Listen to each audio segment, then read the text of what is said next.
रहमतुल्लाह अलैहि इस्लाम का पैगाम फैलाने की नीयत से अपने कुछ मुरीदों के साथ अजमेर शरीफ के एक स्थान पर तशरीफ लाए, जिस मुकाम पर हजरत ख्वाजा मोइनुद्दीन चिश्ती रहमतुल्लाह अलैहि ने क़याम किया।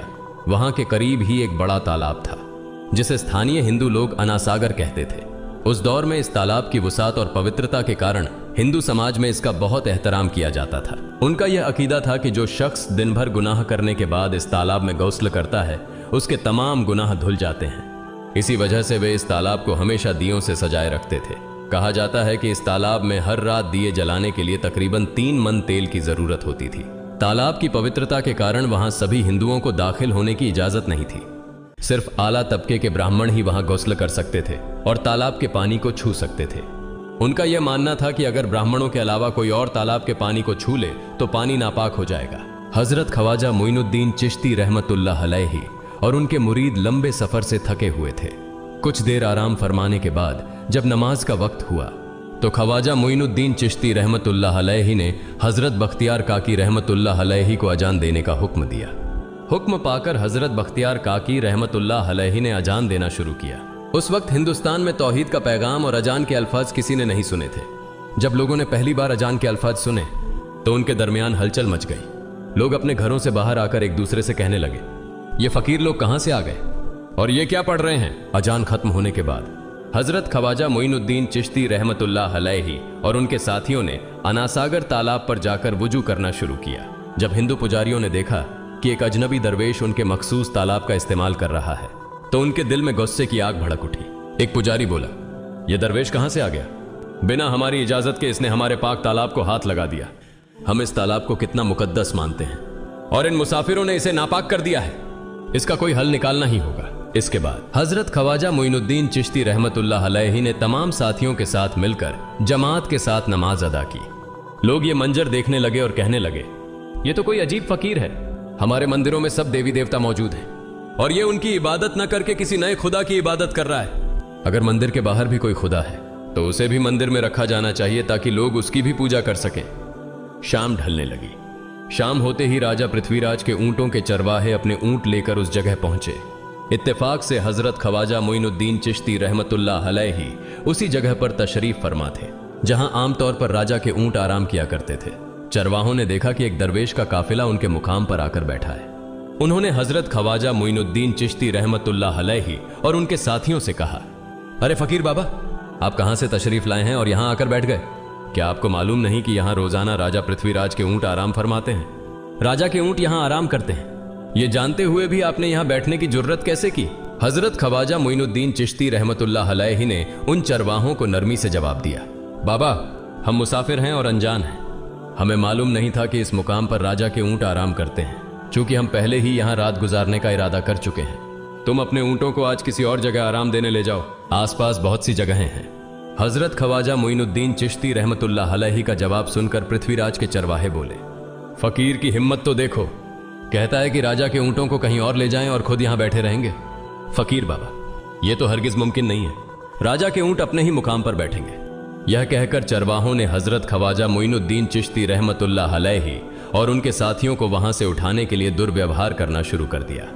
हजरत ख्वाजा मोइनुद्दीन चिश्ती रहमतुल्लाह अलैहि बहुत ही सरल स्वभाव के थे।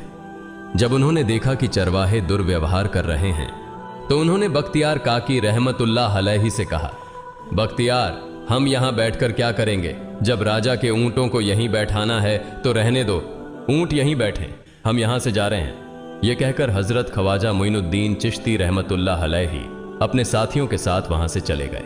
अगली सुबह जब ऊंटों को फिर से चरागाह में ले जाने का समय आया तो चरवाहे ऊंटों को उठाने की कोशिश करने लगे, लेकिन बार बार कोशिश के बावजूद वे ऊंटों को उठा नहीं सके, क्योंकि अल्लाह के वली हजरत ख्वाजा मोइनुद्दीन चिश्ती रहमतुल्लाह अलैहि ने कहा था कि ऊंट यहीं बैठेंगे। अल्लाह रब्बुल आलमीन ने उनकी यह दुआ कबूल कर ली थी और ऊंटों को आदेश दिया था कि जब तक मोइनुद्दीन चिश्ती खुद नहीं कहेंगे तब तक वे यहीं बैठे रहेंगे। इसके बाद चरवाहे ऊंटों के न उठने का कारण जानने लगे। उनमें से एक नेक चरवाहा था जिसने कहा, क्या तुम्हें याद है कि हमने कल यहां से एक दरवेश को उठाया था? जाते जाते उन्होंने कहा था कि हम जा रहे हैं, राजा के ऊंट यहीं बैठेंगे। मुझे लगता है कि उनके कहे शब्दों के कारण ही राजा के ऊंट उठ नहीं पा रहे हैं। शायद वह कोई बड़े वली हैं या अल्लाह का कोई अवतार है। इस बात को महामहिम राजा के समक्ष रखते हैं। इसके बाद चरवाहे पृथ्वीराज के पास पहुंचे और हाथ जोड़कर निवेदन किया, महाराज, हमने बहुत कोशिश की, लेकिन आपके ऊंटों को उनके स्थान से नहीं उठा सके और उन्हें चरागाह में घास चराने नहीं ले जा पा रहे हैं। राजा पृथ्वीराज ने आश्चर्य से पूछा, क्या ऊंटों को कोई बीमारी है जिस कारण वे उठ नहीं पा रहे? चरवाहों ने कहा, महाराज, ऊंट पूरी तरह स्वस्थ हैं, उन्हें कोई बीमारी नहीं है।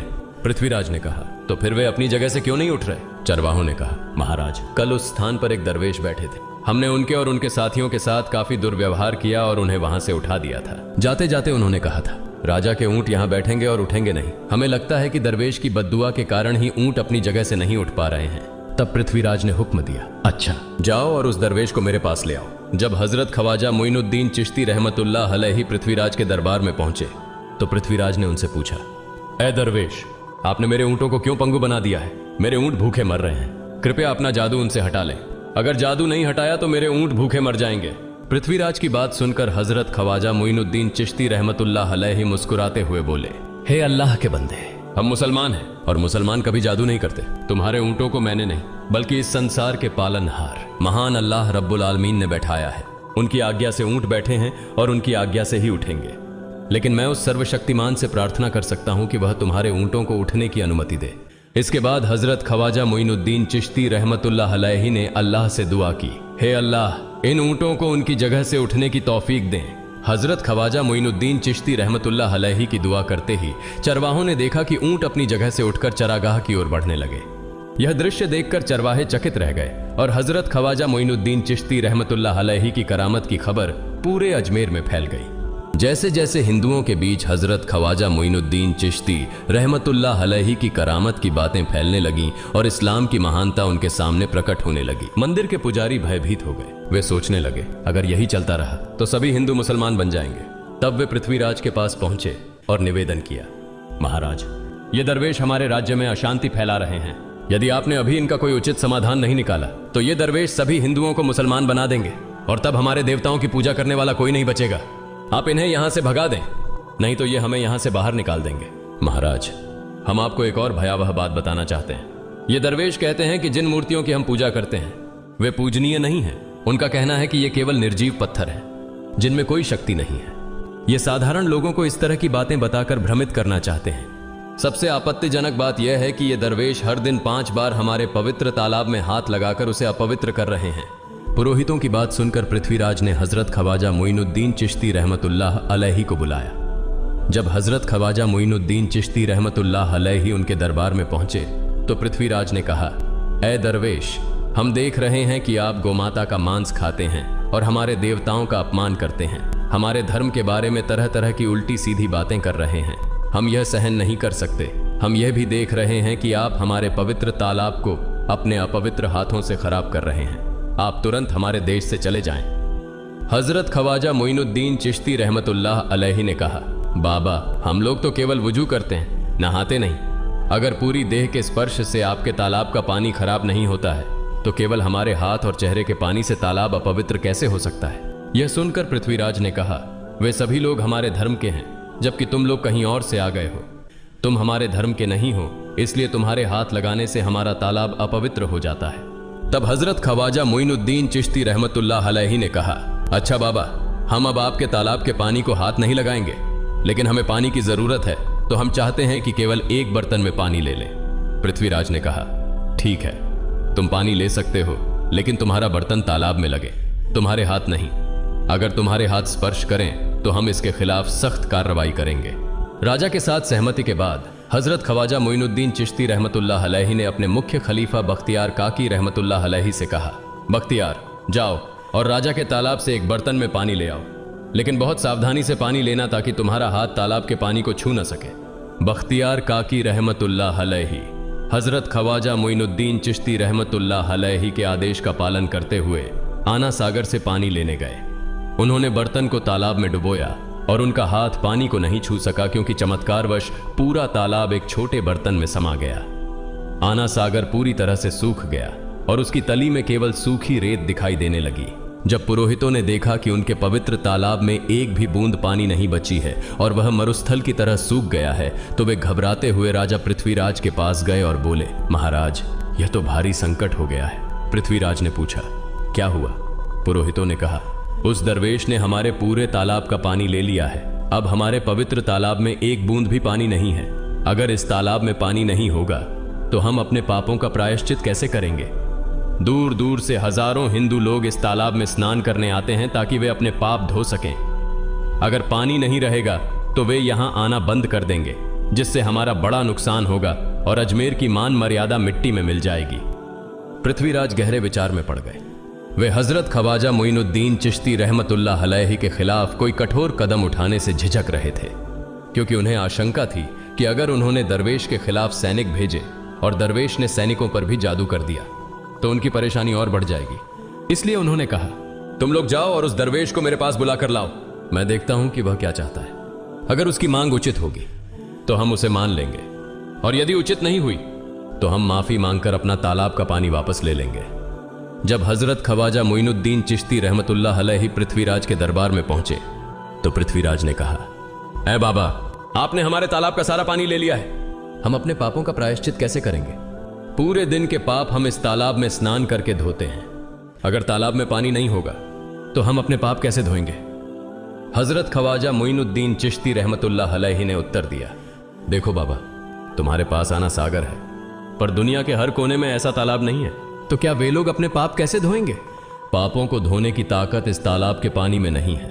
पापों को माफ करने वाला केवल अल्लाह है, जिसने आकाश, धरती और पूरी सृष्टि बनाई है। उसकी इजाजत के बिना एक पत्ता भी नहीं हिलता। इसलिए मैं तुम्हें इस भ्रम को छोड़कर सही राह पर आने की दावत देता हूं।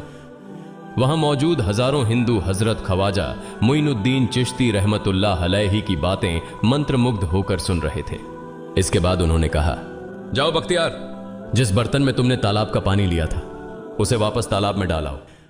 बख्तियार काकी रहमतुल्लाह अलैहि हजरत ख्वाजा मोइनुद्दीन चिश्ती रहमतुल्लाह अलैहि के हुक्म से आना सागर में बर्तन का पानी डालने गए। जैसे ही बर्तन का पानी तालाब में डाला, आना सागर फिर से पानी से लबालब भर गया। इस चमत्कार को देखकर वहां मौजूद कई हिंदुओं ने कलमा पढ़कर इस्लाम कबूल कर लिया। यह देखकर हिंदू पुरोहितों और पंडितों की चिंता बढ़ गई। वे पृथ्वीराज के पास गए और बोले, महाराज, यदि अब कोई उपाय नहीं किया गया तो सारे हिंदू मुसलमान हो जाएंगे। पृथ्वीराज ने कहा, मुझे सलाह दो, इस दरवेश का मुकाबला कैसे किया जा सकता है? पुरोहितों ने कहा, यह दरवेश एक बड़ा जादूगर है, इसलिए इसका मुकाबला भी जादू से करना होगा। हमारे बीच एक बड़े पुरोहित और जादूगर रामदेव हैं, उन्हें इसके मुकाबले में भेजें। अगर वह जादू से इसे हरा सके तो हम अपने हिंदू धर्म का गौरव फिर से प्राप्त कर सकेंगे। पृथ्वीराज ने रामदेव को बुलाकर कहा, रामदेव, मैं तुम्हें इस दरवेश को जादू से हराने की जिम्मेदारी दे रहा हूं। अगर तुम उसे हरा सके तो हम अपने धर्म का गौरव फिर से पा सकेंगे। रामदेव ने पृथ्वीराज को आश्वस्त करते हुए कहा, महाराज, आप चिंता न करें, इस दरवेश को हराना मेरे लिए बहुत आसान है। मैं आपके समक्ष हमारे धर्म का गौरव वापस लाकर रहूंगा। इसके बाद रामदेव अपने साथियों के साथ हजरत ख्वाजा मोइनुद्दीन चिश्ती रहमतुल्लाह अलैहि के सामने मुकाबले के लिए पहुंचा। उसने कहा, मोइनुद्दीन, अगर तुम में ताकत है तो मुझसे जादू का मुकाबला करो।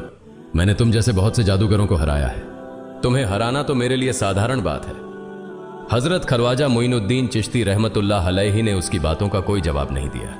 रामदेव ने देखा कि हजरत ख्वाजा मोइनुद्दीन चुप हैं, तो उसने गाली गलौज करना शुरू कर दिया। जब रामदेव अपनी हदें पार कर गया तो हजरत ख्वाजा मोइनुद्दीन ने उसकी आंखों में देखते हुए कहा, रामदेव, तू चिल्ला रहा है, लेकिन मैं तेरे माथे पर ईमान की रोशनी देख रहा हूं। हजरत ख्वाजा मोइनुद्दीन चिश्ती रहमतुल्लाह अलैहि की यह बात सुनते ही रामदेव कांपने लगा, और उसी क्षण अल्लाह रब्बुल आलमीन ने उसके दिल में ईमान की रोशनी डाल दी। रामदेव हजरत ख्वाजा मोइनुद्दीन चिश्ती के चरणों में गिर पड़ा और बोला, हे अल्लाह के वली, मैंने आपके साथ बहुत बेअदबी की है, मुझे माफ करें और मुझे कलमा पढ़ाकर इस्लाम की राह दिखाएं। हजरत ख्वाजा मोइनुद्दीन चिश्ती रहमतुल्लाह अलैहि ने रामदेव को कलमा पढ़ाया और उनका नाम रखा मोहम्मद सादिक। इतिहास बताता है कि बाद में रामदेव मोहम्मद सादिक के रूप में एक बड़े अल्लाह के वली बन गए। प्रिय पाठकों, सोचें, जो रामदेव हजरत ख्वाजा मोइनुद्दीन चिश्ती को पराजित करने आए थे, वही अब उनके हाथ में हाथ देकर इस्लाम की शांति की छांव में आ गए। यह अल्लाह रब्बुल आलमीन का चमत्कार और शक्ति है, जो जिसे चाहे हिदायत दे सकता है। आमीन।